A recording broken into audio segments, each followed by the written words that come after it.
boom. Hey guys, how's everybody doing? Welcome, welcome, welcome.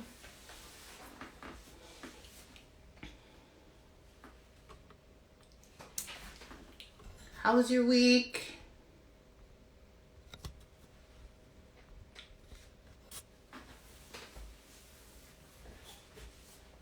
What did you do today?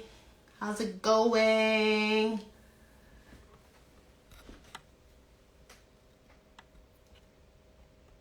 Hi Bianca, hi Jamie.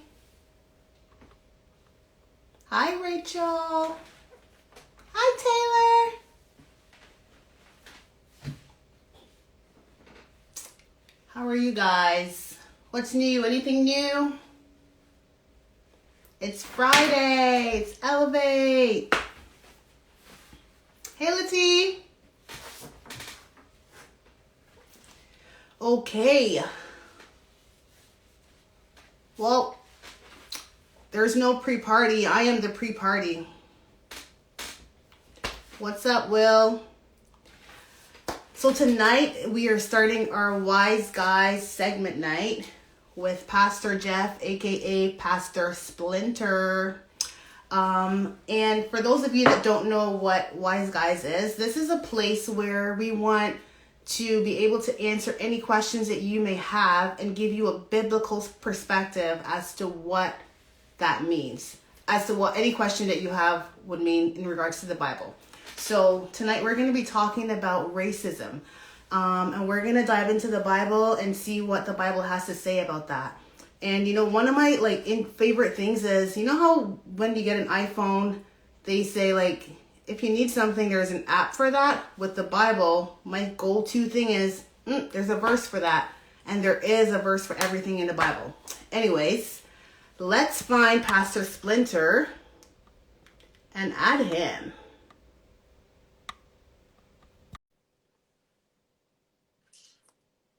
Yes. So we're just waiting for Pastor Splinter to join us. And Here he is, guys. Pastor Splinter. Hello. How's it going? Good. How are you? I'm good. I just want to clarify. I don't need to eat anything gross and weird here, right? It's not like every time we talk about a question, I gotta eat dog food or something like that. I mean, if you want to eat dog food, go for it, but I won't be eating any either. Maybe I can avoid it just by how about if I just say that Will's my favorite Elevate leader. Wow. And if I could say that and then that gets out of the way, then I don't have to eat something disgusting and gross. Wow. Did you guys hear that? We hear you. Wow. So I've been telling Jamie Hashimoto for years and years. I've been telling her that she is my second favorite worship leader in the church, right? And so I won't tell you who my first is, but I've always been telling her that she's my second favorite worship leader in the church, and Will is my favorite youth leader. So there you have it. If that can get me out of eat something disgusting and gross, then I'm okay with that. That's okay. We'll accept that. All right, good. Accept that. I'm happy for that. Thank you guys so much for sending your questions into Elevate. We're ready to dive in and get started on those. And if you have any more questions that you want to talk about or you want to ask, go ahead and ask them in the comments. I'll be keeping an eye out on that and making sure that we're tuning in so that we can get as much going as possible. All right, should we dive in? Yeah. I'm looking forward to it. Thanks for inviting me to have this conversation. No problem. All right, so one of the questions that we got was, as a Christian, how can I stand against racism but not become distracted and influenced by how the world handles it? Okay, that's an excellent question for sure. So first, in terms of the idea that how should I stand against racism, I think one of the first things that we should acknowledge is that racism is a thing, right? And that it requires Christians to stand up against all all forms of injustice, but included in that is racial injustice. And so first we have to acknowledge that this really is a thing. And I think we have to acknowledge as a church that that there are people in our world who harbor racist and discriminatory attitudes and perspectives and hate against other people solely on the basis of their ethnic identity or the color of their skin. And there are individuals, right, who have that, and that's sin, right? That the Bible calls that sin. Secondly, I think it's important that we acknowledge and that we understand that there are that systemic racism, institutional racism, that also exists within our culture. I know that there are some people that may have a conversation, want to have a conversation about that, but I think that that's clear. And I'll give you an example if I can tell you a little story about how I kind of understand this. So a number of years ago, I was a part of a group of friends that were doing a fantasy hockey league. And I got out of it a handful of years ago just because I was winning every year and it got boring. And I just, too much winning. I needed to move on to some other kind of challenge.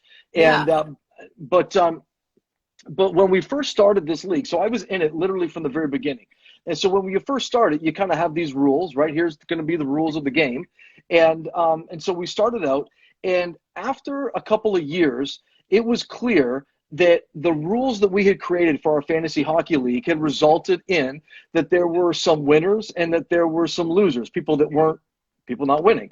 And after I think it was around about 3 years, it became really clear that the rules that we were playing with didn't just result in winners and losers, but that the rules had made it so that the people who were not being successful at our game, that they were becoming more and more disadvantaged, meaning it was going to be harder and harder and harder for them to ever be competitive in the way in which the rules were, right? So we began to kind of have some conversations to say, we're just trying to play a game and to have fun. And there's always, in every game, there's going to be some winners and losers, but if you don't ever have a chance to win, well, we want it to, then that's no fun, and we want it to be fun for everybody, right? And we want Ryan Hashimoto to have fun, and so if that's gonna happen, then we're gonna need to make some adjustments to the rules and to the game.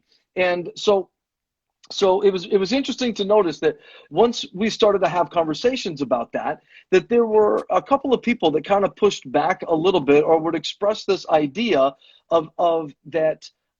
Hey, listen, like, that's a game, right? And there's winners and there's losers. And if the losers were better players, then they wouldn't be they wouldn't be losing, right? They wouldn't be, in that position. But then once for the most part, everybody kind of understood that we probably should adjust the rules in order to make it, a little bit more fair, and to give everyone an opportunity, even if they had done poorly in previous years, to give everyone an opportunity to improve and to do better. Then there were a couple from kind of the group of people who were consistently winning, who were concerned about saying they were accepting of the idea of changing the rules in order to make it more fair or equitable, but they were not as in favor of changing the rules if it ended up like impacting them in like a negative. Like, if I got to give up something,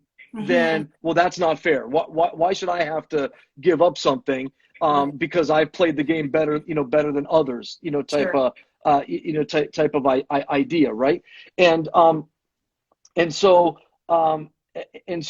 but over time, eventually it kind of, everybody came to the conclusion that said, not only do we need to adjust the rules, but we need to adjust the rules that if we're really going to level the playing field, then that means that the people that have been kind of the winners under our current system are going to need to give up some of their advantage, right, in order to help ensure that those people who had been struggling, that we really are leveling that playing field, right? Now, of course, the fantasy hockey thing is just a game that doesn't mean very much, right? Sure. But let me say this just quickly, is that when we made the rules for the game, nobody was trying to make rules that weren't fair, right? You're trying to make rules that will be good rules for a game and that will, give everyone an opportunity. And it wasn't until later that we discovered that our system of playing this game disadvantaged some and gave an advantage to others, in the long term.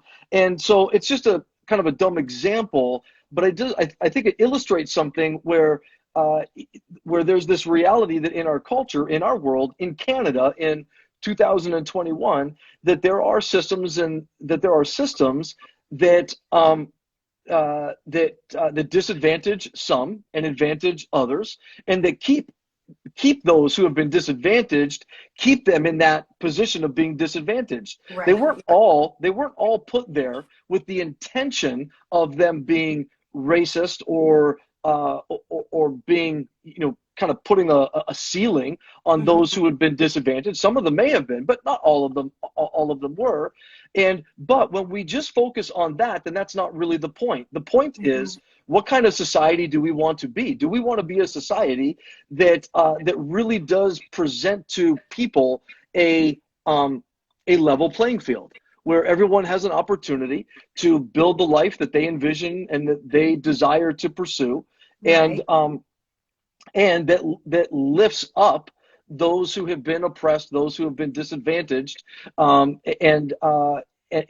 helps and helps those who've had that unfortunate experience. So I think it's important that we understand that we are willing to understand that this is a reality of the world that we live in, and that injustice exists, and that we ought to be on the side of those who have been the victims of injustice, right?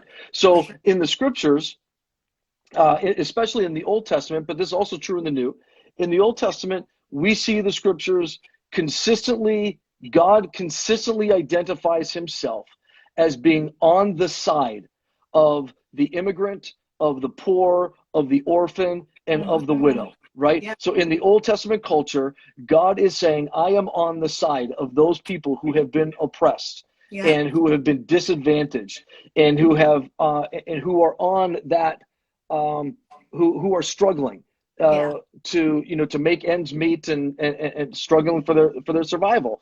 And God puts himself on their side. And so as Christians, we're compelled to say, I'm on their side. I'm on the side of those people who in Canada in 2021 find themselves disadvantaged. Right. And where we see that the playing field is not level, whether it's not level on purpose or whether it's not level unintentionally, is not the point. The point is that where we see that there are people who have been disadvantaged solely on the basis of circumstances of things like, in this case, the color of one's skin or their ethnic identity, you say, well, that's an injustice and that's a wrong that needs to be made right. So I don't know what you think about that, Jaleesa.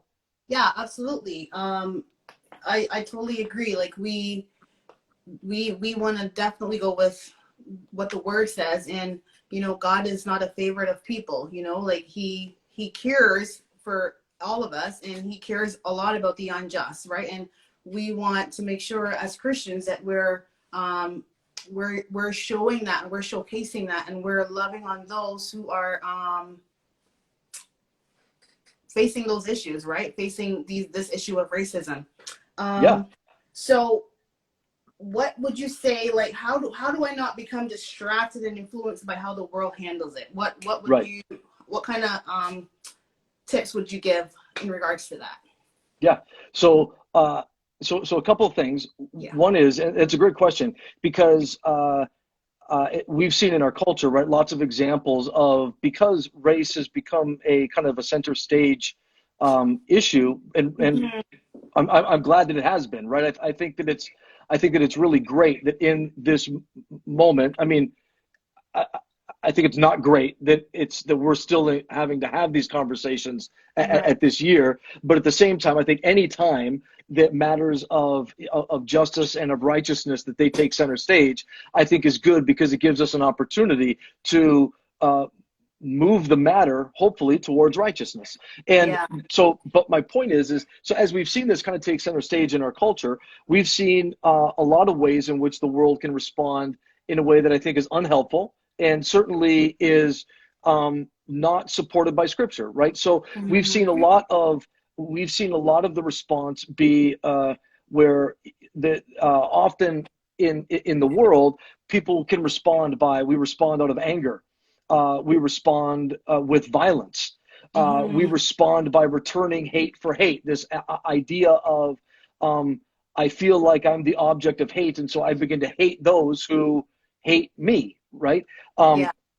and so, and those are things I think that we need to be really, well, I think as Christians, that we need to say that seems to be the way of the world, is to Right. respond in anger, to respond in violence, to respond by returning hate for hate, or now I Mhm. feel like I am a part of a group that is being targeted, so now I'm going to target another group, whether that's another race group or any other kind of group that I may feel is targeting my group. Whereas Jesus used words like love your enemy, Yeah. bless those who curse you. Yeah. One of the best pieces of advice, if you were going to say, well, how should we respond, is I would say read the Sermon on the Mount, read Mhm. Matthew's chapter 5 through 7, and see the way in which Jesus talks about how we ought to engage with the people around us, not Mhm. just those who are kind of a part of our tribe or those Yeah. who love us or those that we're friends with, but Yeah. also how we're to engage with those people who maybe see us as an enemy Right. or where there seems to be an adversarial type of relationship. Let's not forget that Jesus died. This is how Jesus responded to those who hated him and who were his enemies. He died for them, Yes. right? He allowed those who hated him to kill him because in his suffering for them, right? He created the opportunity for reconciliation, right? And Yeah. so I think one of the biggest pieces of advice would be to say, read the Sermon on the Mount and see Yeah. what Jesus says there. So I don't know. What do you think? Yeah, for sure. Another thing that stands out to me is that story with Peter and Cornelius. And I remember in that, like, Peter had a dream and he had like this vision of like these things coming from the sky, blah blah blah, and there were these animals that were in there, and basically God said to him in his dream, or yeah, basically God said to him in his dream, "What I call clean, let no one call unclean." And just when he went to visit Cornelius after, um, and he was like a high up person, he was more like no no no, like I'm just as important as you. You don't need to stand up for me. And then the Bible goes on and it talks about it makes no difference what race one belongs to, like you're all mine, right? And it's just Mm-hmm. that heart of God that's like you're all my people and I love you all the same. Like there's no one that's better than the other. What I call unclean, let no one call what I call clean, Mm-hmm. sorry, let no one call unclean. Yeah, Yeah. that's amazing, and that's a fantastic example uh, because, as you've alluded to, you have this moment where um, the Lord tells Peter, right, to eat these animals that he had always seen as being unclean. And when Peter Right. says, "Oh no, no, no, God, don't ask. I could never do that because there I've never touched any, I've never eaten anything that's unclean." And God responds, as you've said, with this, "Don't call anything that I've Yeah. created to be unclean." And that's that is kind of the heart of what racism is, right? Is when I Yeah. look at someone else and I see them as being unclean or in some way like I don't want to touch that, right? Yes. And man, what a because what God is obviously really, that vision that Peter had wasn't about animals, it was about people. It Right. was the Lord saying, don't ever call another person to be unclean, right? Yeah. And yeah, so that's a fantastic example. One that pops into my mind, Jaleesa, is the Jesus gives a parable of the Good Samaritan, and so Jesus has this encounter with a guy who was like an expert in the Jewish law, who asks him a question. He says, what should I do if I want to have eternal life? And and Jesus responds to him. He says, well, you know the law. You're an expert in the law. What do you think? And the guy Yeah. responds by saying, you should love the Lord your God with all your heart, soul, mind, and strength, and you should love your neighbor as yourself. And Jesus says to him, that's correct. Like, you do those things and you're on your way. And so Mhm. then the expert in the law asks Jesus the real critical question. And it was, well, who is my neighbor? So if I'm to love my neighbor as myself, let's talk about who are the people that I am that God wants me to love, right? That Right. I'm required to love.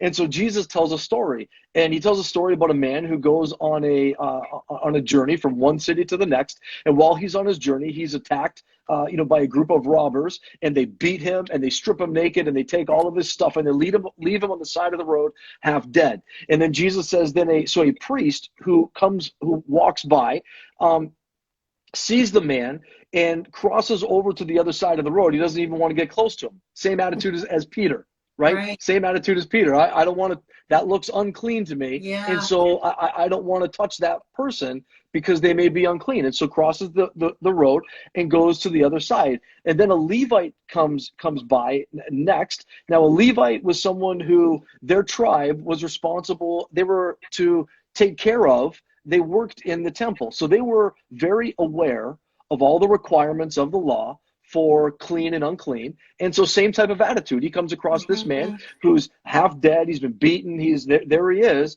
And his response is to cross over to the other side and to just walk by. Doesn't want to touch him. Then another man comes by, and Jesus says this man was a Samaritan. Now, in that culture, the Jews and the Samaritans were two like neighboring ethnic groups with Yeah. a ton of animosity between each other. The Jews hated the Samaritans, and the Samaritans felt the same way about the Jews. And Yeah. so, in this moment here, Jesus makes this story about neighbors, about race. Mhm. Right, and because there's a there's a racial divide between the Samaritans and between the Jews, and so Jesus says the Samaritan person who should be at odds with this Jewish person because of this racial division and conflict, he goes over and he sees this man who's laying on the side of the road. He's been beaten, stripped, and robbed, and he takes care of him. And he helps him. He puts him on his horse. So He good. bandages up his wounds.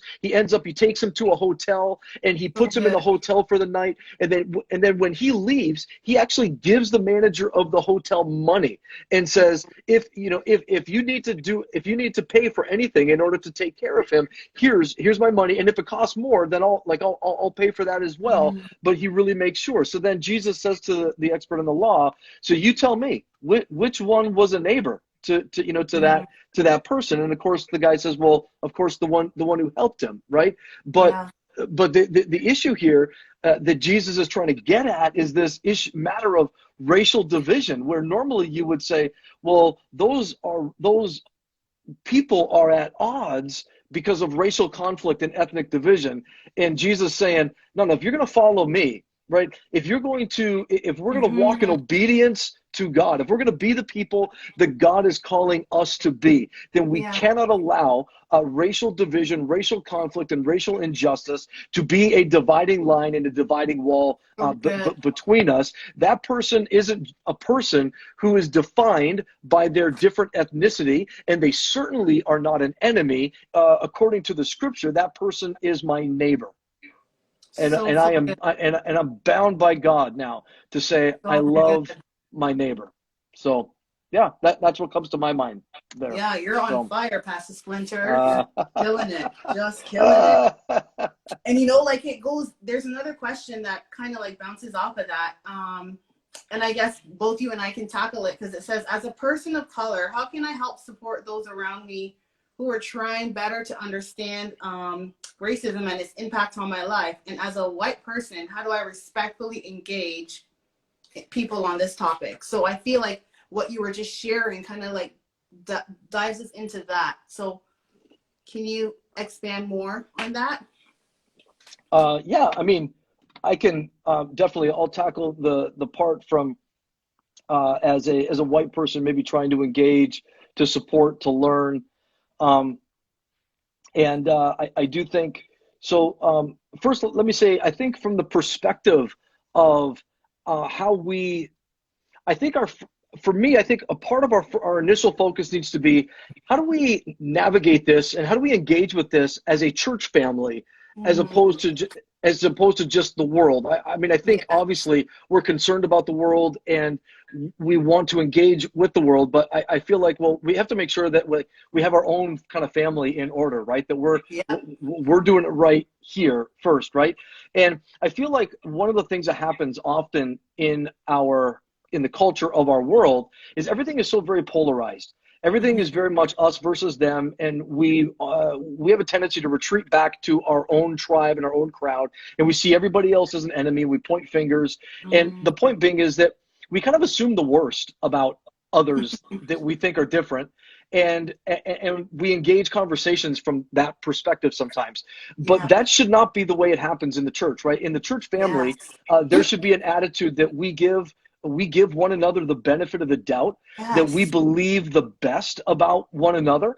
And I Mm-hmm. think that helps to create a culture where we can engage with these issues and we can have these types of conversations, and that um, they can be constructive, they can be educational, like we can learn things, they can present opportunities for healing and for reconciliation, like they can be life-giving conversations when Mm-hmm. we approach them from this attitude that we believe the best about one another and we give one Yes. another the benefit of the doubt. So Yeah. I know for me, my wife and I, when this kind of over the past year, through some of the really unfortunate news stories, primarily from America, but also here in Canada, that when some of these things kind of came to the surface, and we knew that there were these moments where we had brothers and sisters and friends, people of color, that were really hurting because of what's going on in our culture with racial injustice.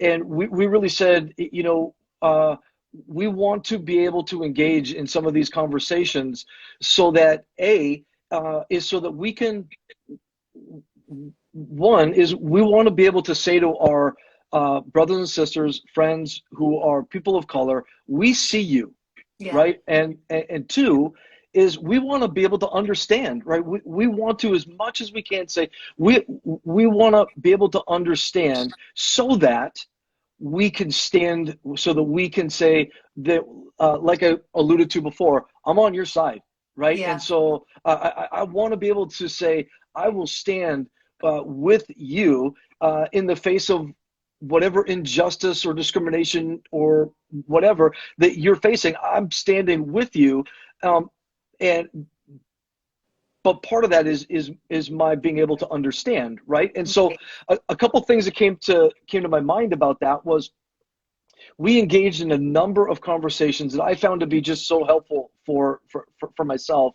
And none of those conversations ever to me felt like they were overly awkward or that people that we were Mm-hmm. engaging were offended by the conversations, even though I know sometimes, I'm sure I say some things from, I try to be discerning and to be sensitive, but listen, like I'm,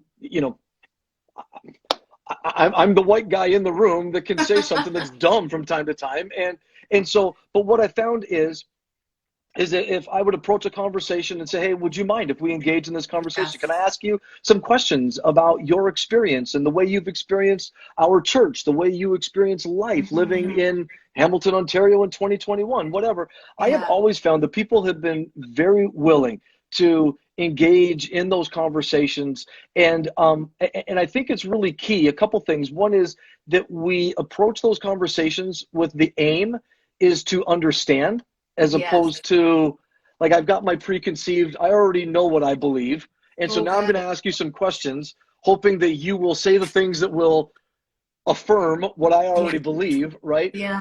Because people pick that up, I think, right? And Yeah. so I think you want to engage those conversations with an aim to say, I really want to understand so that I want to be with you, right? And Yeah. say, no, I want you to know that I'm with you. I'm standing with you. I see you. So I think Yeah. that's an important part of it, you know? Yeah, for sure. And it's really good to hear you say that because it's very supportive in knowing these hurtful things that we've experienced, people of color experience, you're not going through them alone. And it's not always easy to have conversations about it, right? Hmm. It's sometimes it can be like trauma, where it's like that was a traumatic situation for me. And everyone's situation is a little bit different. And like as a Black person, it's I know that we have to be graceful. Like when a white person approaches me and says, "Okay, well, what are your thoughts on this? Is this racist?" Like, I don't think like right away, like you said earlier, we as Christians we need to give people the benefit of the doubt. So I can't just assume that they're racist because they're asking me for clarity. Like Hmm. someone's Yeah. coming forward for more information and, well, can you share your experience with me? And as a Black person, it's very important to be graceful in how you respond to them and to share with them. And, like you can even say something like, you know what, I can't talk about it right now, but I would love to talk with you. Or, yeah, be respectful and say, well, that is offensive or whatever. But at the same time, we need to be graceful. God extends that grace to us. And that's Hmm. how we should be responding, no matter what. Like, Yeah. no matter what, that's how we should be responding as well. That's so good, Jaleesa. So good. Okay, let's go to another question. What do you think? Yeah, let's do it. Uh, well, one of them here is how is it possible for a person of color to be racist? Um, yes, it is possible. It is Uh, possible. Like it. I think anyone. It doesn't matter who you are. It doesn't matter where you came from. Like anyone can be racist, and sometimes it comes from a place of hurt. It comes from a place, it can come from a place of hurt. It can come from a place of, well, this is what you did to me, so this is what I'm going to do to you. But I do believe that yes, it is possible for someone to be racist, for a person of color to be racist. Sorry. right. Any Would you thoughts that you say want to share? Sorry. no, not in particular. I mean, would you say that um, would you say that sometimes it can be difficult that when you have experienced when you've experienced racism or any kind of discrimination, that there can be a temptation to um, uh, to begin to think like you get angry and begin to get a negative view of that group that you see as putting Yeah, their like, thumb on you, or yeah, that kind of thing. for sure. And it's that's a great question because it's really important to guard your heart, right? Because in that moment it's like you're frustrated and you're over it, like it's been going on for so long and you're like, I've had enough. Right. And like like I'm speaking general here, but like, okay, yeah, you keep Sure. asking me these questions, but are you really willing to learn? Are you willing to understand? And that's where God puts his hand on your heart and be like, what's your heart, like what's your Sure. attitude, like where are you going with that? Like that's not the response for you Right. as a Christian. Like your goal is to love, your goal is to speak in love, your goal is to Right. share. And yes, even though that's how the world responds, that's not where we want to go with that. That's not how we want to respond. So Right. even though that might flare up in your heart because you're frustrated or what are you're dealing with hurt and you get like, it's like take a step back and you really focus on, well, how would God respond in this situation? And how do Right. I want to show the world how to respond? Like, Right. what's my example to the world? Not how do they respond? And it's just a Yes. little bit of something here. Like, we see all these videos going around on social media. We see all these things that we're looking into and we're following, but do they have the heart of God behind them? Are we Hmm. watching these things because that's what the world is doing? That's what our friends are doing? Are we just reposting things because our friends are Right. reposting them? what is God actually saying about this situation, right? Right. So, Yeah. yeah. That's amazing. We definitely want to be the kind of people as a church, as Christians, that we're looking at things through spiritual eyes, right? That we don't just Yes. see things the way that the world sees them. You know, one of the things that I think we see in what's going on in our world, because you know, this young generation, right, these young people that are a part of the Elevate Youth Ministry, they are a generation that has become more and more aware and sensitive to matters of justice. And Mm, so many of them have a real passion and a real desire to say we want to be a society, right, that treats yes. people fairly, where there is equity, where there is justice, where there isn't discrimination. And all of those things are, like, the Bible affirms all of those things. And what I would say is, as an indication, is that what I see when I look at that is I see a generation of young people that want the reality of the kingdom, but they Yes. might not know who the king is, right?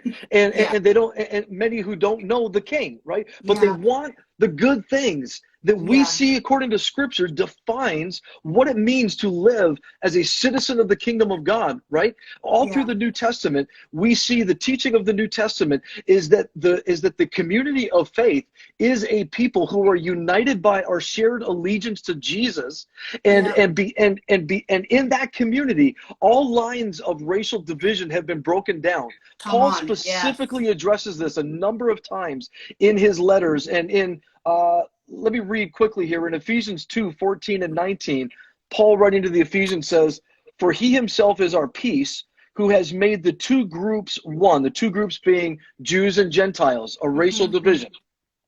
He made the two groups one and has destroyed the barrier, the dividing wall of hostility. Consequently, you are no longer foreigners and strangers, but you are fellow citizens with God's people and also members of his household, right? Yeah. So, and so what I see is I see a generation of young people that want that for our society, but Mm. don't yet know that the way to get that is through Jesus. Mm. That it is through our faith in Jesus. It is Yeah. through our allegiance to Christ as our King that we become members of a kingdom and Yeah. members of a community where racial division has been broken down and the two have become one, right? Yeah. And so and so I think, so when I look at that, I see what a fantastic opportunity for the church to affirm something in a generation that is, it's worthy of being affirmed. Like,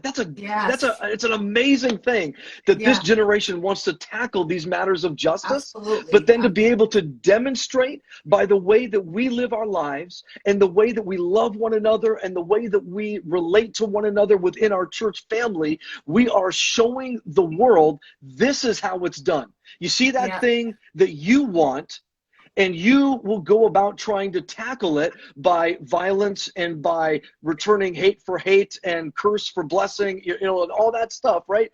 Curse for curse, hate for hate, eye for an eye. We Yeah. respond in anger, and we're going to tear down the whole system, and then that's Yes. how we're going to accomplish it. Whereas the church has the opportunity to demonstrate to the world, no, what your goal is good, but Yeah. your how we get there is the Christ shows us a better Yeah. way of being able Yes. to get what it is that you want, which is yeah. And so I think it's an amazing opportunity for the church to say we can demonstrate to the world that the way of Christ is the way of justice, and Yes. and, So good. and that Love you that. can, and that the we can build and influence our society in the way that you're passionate about, if we will follow the way of Christ. I love that. Can someone write that down? The way of Christ is the way to justice. So good. Anyone here in the chat, do you have any questions, any comments that you want to share with us? Feel free to share your questions or comments in the chat. So good. I'm just going through the comments. They're all like good. They should all be saying, good job, Pastor Splinter. It's Pastor Splinter, Mammy. It's not Jeff anymore. Splinter. When I'm on Elevate, I guess I'm known as Splinter now. You are. It's never gonna change. It's never gonna change. I wish that people would have. I wish that people would have started calling me Pastor Splinter or just Splinter way back when there was a long time ago when some of these young people weren't even born. Our what we call C groups now, we used to call them cell groups, right? And so if I was called Splinter back then, I would have called mine a splinter cell. So that's my dad joke. That's my dad joke for the night. Oh my goodness! Did you guys notice his profile picture? Did anyone notice that? Yeah, check out my profile picture. And if you're not following me on Instagram, then like shame on you. So follow me and then check out my profile picture. Ryan Hashimoto wants to circle back around and talk about fantasy hockey. I'm sure he does. Boomer joke, Rachel. Honestly, that hurts. Oh man, yes, Rachel. That hurts. Yes. All the Gen Ys represent. Thank you so much for having this conversation with us. I really appreciate it. I know that Elevate appreciates it. Do you have any last comments that you want to share with us? No, I think really I'm really grateful and honored that you'd asked me to be a part of this conversation. And I know for me, this is in particular an issue that has become more and more meaningful to me as I've just tried to learn more and more from brothers and sisters who are people of color. I've learned more about our history, even in Canada. One of the things that I think, one of the things that sort of concerns me from time to time is that we get so much of our news from America, right? That sometimes we want to make sure or be careful that we don't define an issue in Canada by what we see on American news, and so I don't mean to say that we may say, well, it's better or worse here in Canada. I know that in the past, sometimes that's been, unfortunately, a part of the conversation, right? Is some people, quite frankly, quite frankly, some white people will say it's not as bad here in Canada as it is in America. And what I know, one of the things that I've learned is that that's actually not true at all. It's just different, right? One of the things that I've learned is that unfortunately, our history here in Canada with racial justice is not something that we don't have much to be proud of here. Yeah. And so I think it's good to understand about. So my point was to say is I've tried to listen to brothers and sisters in our church and that are kind of in my world. I've tried to learn more about what racial justice or injustice looks like here in Canada. A little bit about our history, about the current kind of state of things. And my heart in all of it is that I live with a sense of conviction that that the church has an opportunity to present to the world a vision of what can be for our society if we will commit to Christ as Lord and follow the way of Jesus. Yes. And so that sometimes that challenges us, right? Because that requires us to be on the side of the oppressed and of the poor and of the disadvantaged and those who have been fallen victim to a unlevel playing field.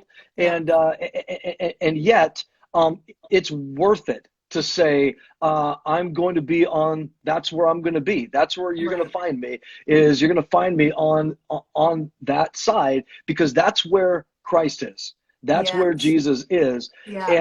And so, we believe that God is moving, right? And he's moving in our city and he's moving in our nation. And so the church just has this opportunity. And like I said, I think there's a real special opportunity for this generation of young people, because they seem to be so much more passionate about issues like this than unfortunately than my generation, has been. And so as I've learned more about it, it's become more of a passion for me. And so maybe I become an honorary Gen Z person. Well, thank you so much. Thanks again. I see here Elena, one of our teens, is like, we appreciate you. And she's saying, yes, we do need to do this again. So guys, I encourage you, if you have any questions about anything, send them, DM us, like send them to Elevate.